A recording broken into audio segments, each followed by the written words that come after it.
Good evening, everybody. It's the night before classes start, and I'd just like to go through, and whenever I have an online class, just show you where I keep things so that you have no questions about where to find what I think is important, and hope you'll be able to navigate without too much effort.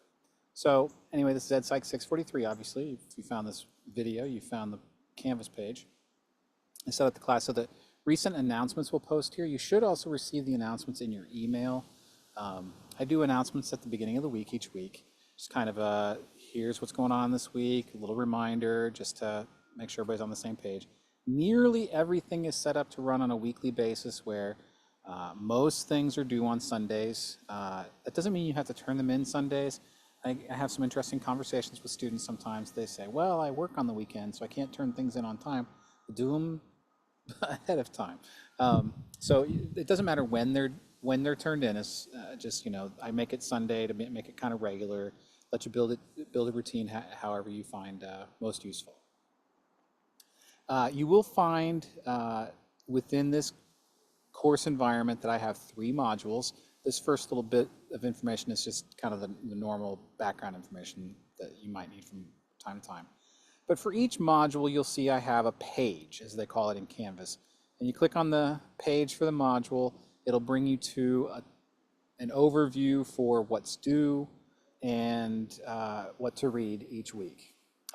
As this course has a book attached to it, most of the time it's just a chapter and maybe an additional reading. I also put here so that you can follow along any PowerPoints that we may have within the lecture that I provide for you, or sometimes I just put an extra PowerPoint on because it has some useful information I might reference here and then. You'll see for this first week, because sometimes books are a little delayed, I have a chapter 1 PDF here that you can rely upon if you'd like to get a jump on the reading before your materials come in. Over on this far right column, you'll always see what's due. It doesn't have the due dates here. I'll show you where you can see those in a moment. But if you click here, it'll take you to the assignment, and then you can submit that as you see fit. All right, so where can you find out when things are due, etc.? By the way, so that's the full module. Each module is about 5 weeks, 4 to 5 weeks for each module. Each module has a test at the end of it, and each module also has a bit of an open-ended written portion as well, usually in the form of an article critique. They're not at the same time, but it's a good balance between kind of a forced choice kind of response approach to testing and a more open-ended applied aspect.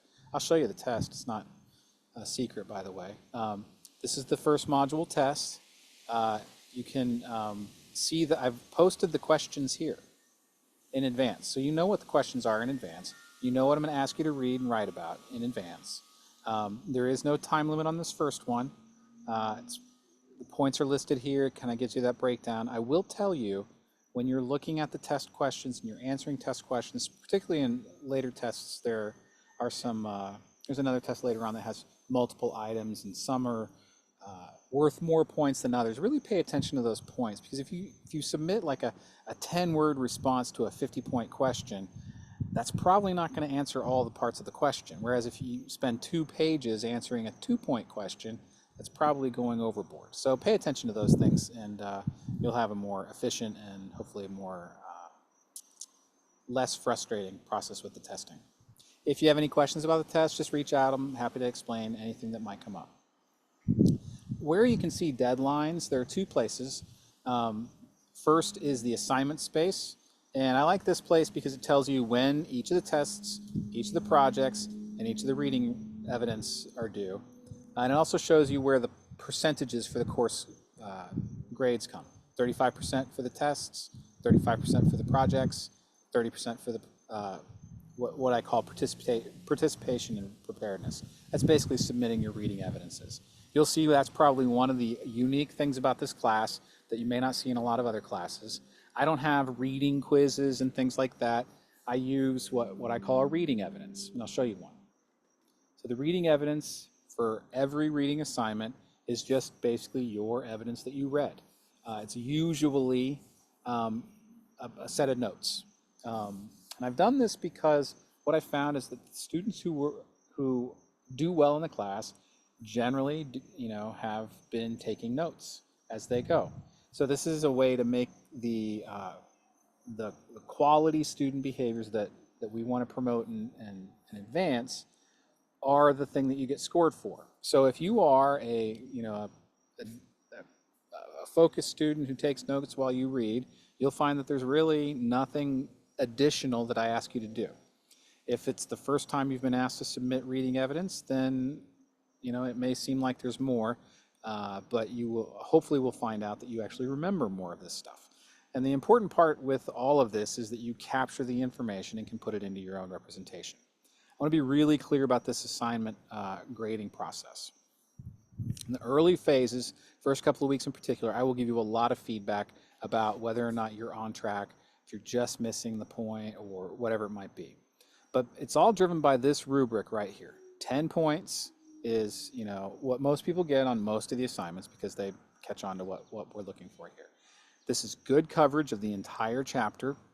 It's listed as evidence of careful and complete reading available for all sections of that chapter. That's usually just they can be handwritten, they can be typed notes submitted to the board. You'll see that it has a file upload option.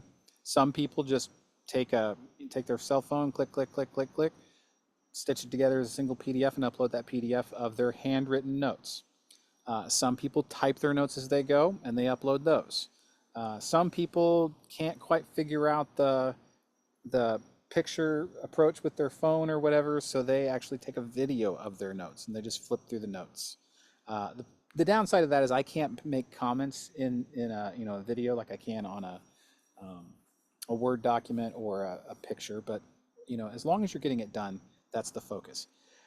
Key part with this as well, if you have questions while you're reading, mark them in your notes and I will answer the questions right there in your notes, and then you'll have the notes right there with my response, and hopefully when it comes time for the test or answering a question for one of the projects, you'll have all that information in one place. Some people make PowerPoint slides instead of doing simple notes. That's fine. But make sure when you're doing this that you are aware of where the points come down. So for instance, most of the chapter is provided is an 8-point response. Here's the one that most people often stumble with. 5 points goes when you have either limited evidence, partial response, incomplete details, or I don't have it listed on this one for some reason, but what I'm looking at here normally is also if you don't actually generate the notes yourself. So that means you're copying and pasting, or you're just highlighting something and you're turning that in. So for a long time, people would just turn in pictures of their article or their chapter highlighted. That will get you somewhere between a 5 and an 8. It's evidence, but it's not good evidence, and it's not you generating that content yourself. That's what I'm looking for the top points. If you have any questions, I'll walk through it. I think I've got a few examples of versions that students have shared with me that they say is okay. Happy to share that as well. But I don't do that right off the start. I like you to get going on your own, do it yourself. Some people don't like traditional note-taking. They like to do all kinds of doodles and things like that. That's fine as long as you're representing the content and you have the information presented effectively. Back to the assignments page where this is. So that's where you can find where everything is due. Basically, like I said, most things are due on a Sunday. You can also see all this information on the link that's called syllabus. So of course the syllabus is there, which I recommend you get, but also it lists all the assignments that are due. Now, if you happen to find an assignment that's listed here that's due for the wrong time, like sometimes an old assignment, when you copy a Canvas course over and you decide not to use something, an old assignment will pop up. I don't think there's anything there. I'm pretty sure I've cleaned all that up. But if you notice something, just ask me and we'll get it straightened up. But as you can see here, Sunday, Sunday, Sunday, Sunday, all the way down, Sunday, Sunday, Sunday, until Friday. That's the final exam because the semester technically ends on the Friday. Now, I will allow you through the Sunday for the final project and paper, but you'll see more about that as we get to it. You will also see one other thing here, this final SLO report. That has it's nothing you have to do. That's something that I score based on your course performance throughout the semester. All right, I think that's everything. If you ever have any questions, reach out. I have office hours listed here. Mondays 12 to 1, Thursdays 1 to 2 Eastern Standard Time. Those will be on Zoom, of course. If you happen to be on campus, the Thursdays 1 to 2, I'll be in my office, which is in Teachers College 409. Have a great day. Have a great semester.